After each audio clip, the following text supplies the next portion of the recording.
And welcome to a very special Bloke in a Pub, and we're celebrating, as you can see, because this time we're not going to talk about Brexit.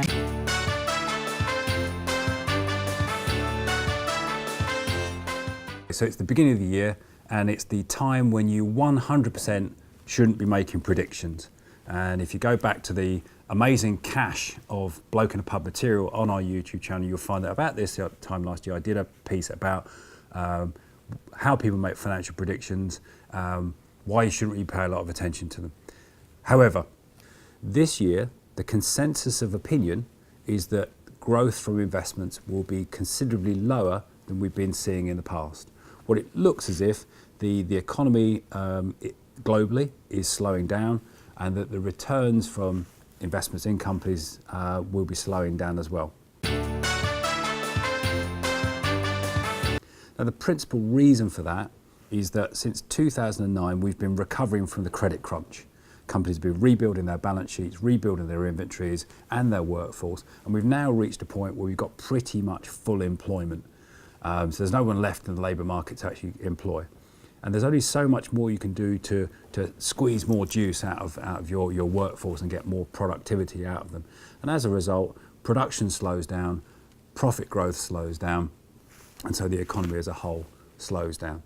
So whereas in the past we might have expected 7 or 8% from stocks and shares, now we might expect 4.5 to 5, something like that. And that seems to be the general consensus. What should you be thinking about with that kind of outlook? Well, the first is that if your growth rates are lower, it's going to take longer for your investments to reach a certain value. So you might be thinking about refining your goals, revisiting them, and seeing how long you can save for and how long you've got left to save. If you can't change the length of time over which you can save, you might start thinking about saving more, because you're going to have to put more money into your investments if they're growing at a lower rate to hit whatever your targets are going to be. Something else you might consider is your underlying investment strategy. So you might look towards strategies that could try and give you a little bit of uplift on the overarching level of growth. And there are certain funds that might have strategies that could do that for you. Another thing you could think about doing is you could think about investment strategies that take the brakes off your growth by reducing charges. So we know from the work of the likes of Robert Ibbotson and Harry Markowitz, both of whom won Nobel Prizes, so we've got to think they know what they're talking about, is that about 91% of your return for your investments is linked to your asset allocation, which leaves about 9 or 10% for fund managers to give you an uplift.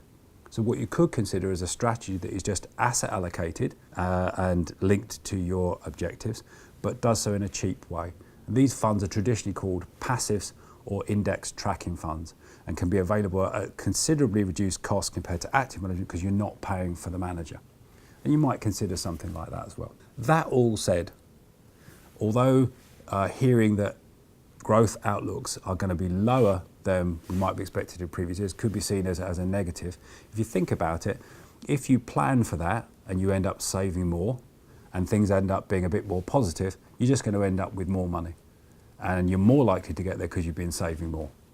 So really, the outlook isn't that bad, and if we end up saving you more money than you'd hoped for, then no one's going to be too upset with that outcome anyway. Now, more next time, and even if that wasn't the positive ending you were hoping for, then at least this conversation wasn't about Brexit.